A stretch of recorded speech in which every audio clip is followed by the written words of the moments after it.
Pendant cette semaine ou deux, vous avez des dettes. À partir de ce soir, allez trouver le moyen d'arranger cela. Même si tu as le Saint-Esprit, il y a des dettes, des gens qui ont duré pendant longtemps.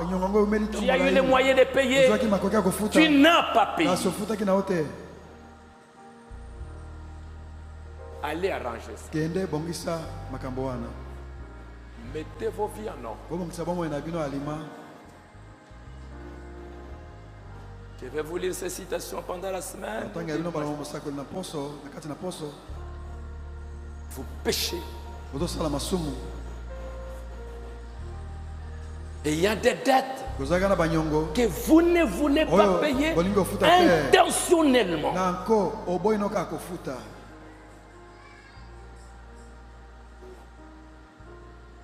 La Bible dit que ceux qui ne payent pas les dettes, ce sont des méchants. Si c'est un dette de loyer, ça c'est autre chose.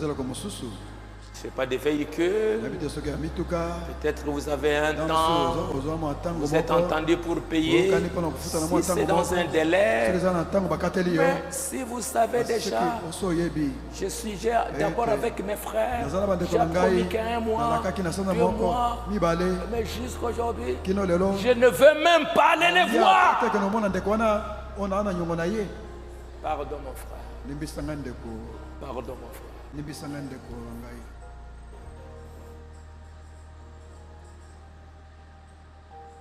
J'ai lu une histoire. Dans les pèlerins, les voyages du pèlerin, qu'un chrétien avait aidé quelqu'un et l'autre devait lui rembourser. Mais au lieu de rembourser, il n'a pas voulu le faire.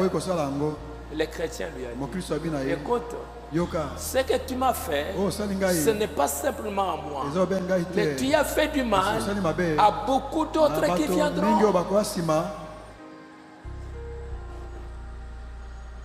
Aujourd'hui, tu viens jeter dans le lac. Je vais rembourser après 5 mois. Après 5 mois, tu ne viens pas. 6 mois, tu ne viens pas. 1 année, tu ne viens pas. Est-ce que tu sais que tu as fait du mal à cette personne et non pas simplement à cette personne, tu y as fait du mal à beaucoup, parce qu'après toi un autre frère viendra chez moi. Est-ce que vous pouvez me donner $200? Je dirais non, je ne saurais pas, parce qu'il y a l'autre qui avait pris jusqu'aujourd'hui, il n'est jamais venu. L'autre va souffrir. L'autre va venir. Frère, est-ce que tu ne peux pas m'aider? Non, je ne saurais pas t'aider. Parce qu'il y a l'autre là-bas depuis qu'il est parti.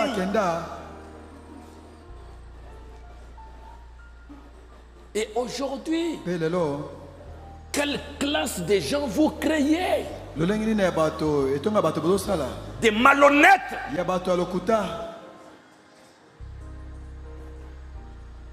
On s'entretue. Vous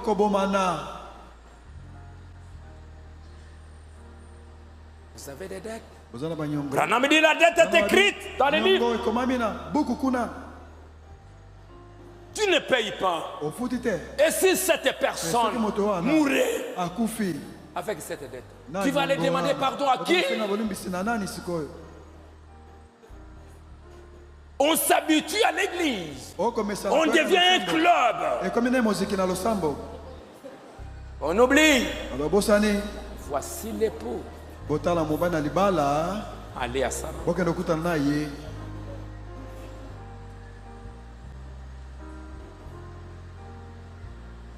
Vous les frères divorcés. Pendant ces jours, mettez vos vies en ordre. Vous n'avez pas besoin de venir à l'église. Mettez vos vies en ordre. Si vous ne les pouvez pas, il y a toute la communauté. des frères qui viendront pour vous aider. Les divorces, c'est une malédiction pour Dieu et dans l'Église. On divorce aujourd'hui comment on veut. Comment on veut. Et on ne sait pas ce que ça fait. Vous divorcez. Quel est l'exemple que vous laissez à vos enfants, à vos jeunes qui viennent derrière vous?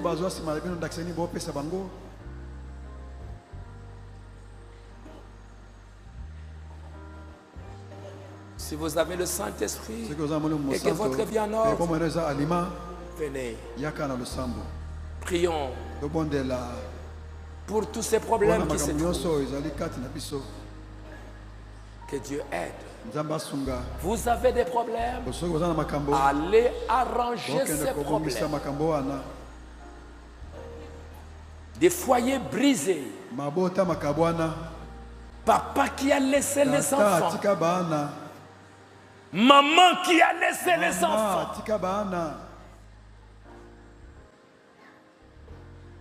Et parfois ce sont des choses qui se voient un peu plus en Afrique. Tu laisses maman avec les enfants. Toi tu t'en vas. Non, je suis allé chercher les diamants. Je suis allé chercher ici. Pendant des années, tu dis que tu es incroyable. Mais tu n'es pas incroyable. Vous ne mettez pas ça en ordre dans 3 mois. Votre qualité de membre.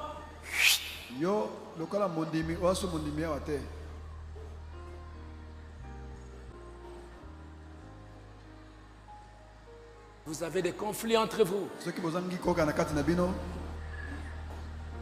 Vous avez des conflits entre vous. Des frères qui ne s'entendent pas. Des sœurs qui ne se parlent pas. Des familles qui ne se parlent pas. Des papas et des mamans dans leur maison, ils ne se parlent pas. Papa, il est comme un léopard dans la maison. Et tu viens à l'église. Pour faire quoi? Vous détruisez l'église par votre présence. Vous apportez les démons par votre présence.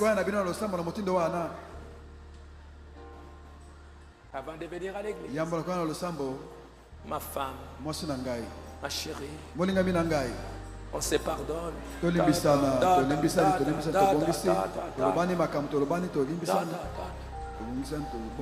Les jours qui arrivent, les mariés, vous allez vous asseoir avec votre femme.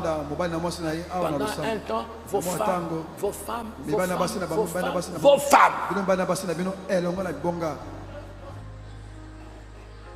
La Bible dit, celui qui ne prend pas soin de sa famille, il est pire qu'un infidèle. J'ai préféré faire une campagne de païens qui viennent à l'église que d'avoir des papas, de mamans qui dans leur maison, ils ne prennent pas soin de leurs enfants.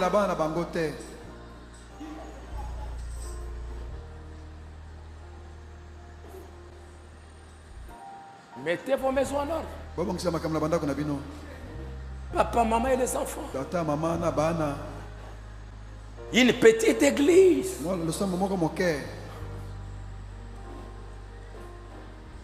Où on se sent bien de venir.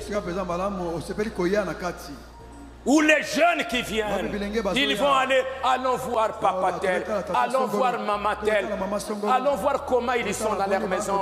Et quand les jeunes regardent, oh, quel bel exemple pour nous. Nous peut-être, nos papas n'ont pas cru, nos mamans n'ont pas cru, mais quel modèle nous pouvons voir dans la maison de tel, dans la maison de tel, dans la maison de tel. Vous êtes là pour ça. Vous n'êtes pas là pour vagabonder, aller vous tenir à l'église pendant que dans vos maisons, vous ne vous entendez pas. C'est pire que du paganisme.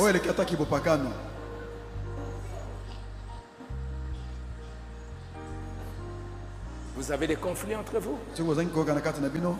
Vous avez des sœurs avec qui vous ne parlez pas. Ne venez pas à l'église. Allez arranger ça. Allez mettre ça en ordre. Les jours où tu apprendras que cette sœur est partie, ce frère est parti, c'est fini. Que tu saches que tu iras en enfer. Tu vas quitter ici avec la carte de visite dans votre poche pour aller dans un coin, pour aller dans l'autre coin. Mais de l'autre côté, vous allez rencontrer Papa Abraham.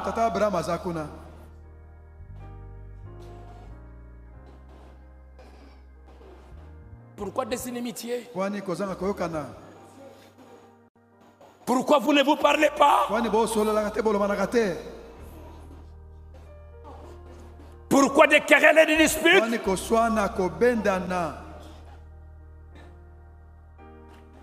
Seigneur, je vais mettre ma vie en ordre. Je ne sais pas quand je peux partir. Je ne sais pas quand j'entendrai la voix que celui qui est saint se sanctifie, que celui qui est souillé, tu peux continuer à t'essuyer jusqu'à rester de ta vie. Et vous allez regretter tous les temps que tu as passé.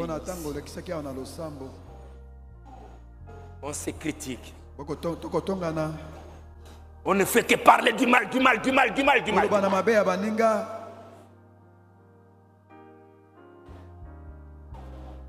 Prends ma main, Seigneur.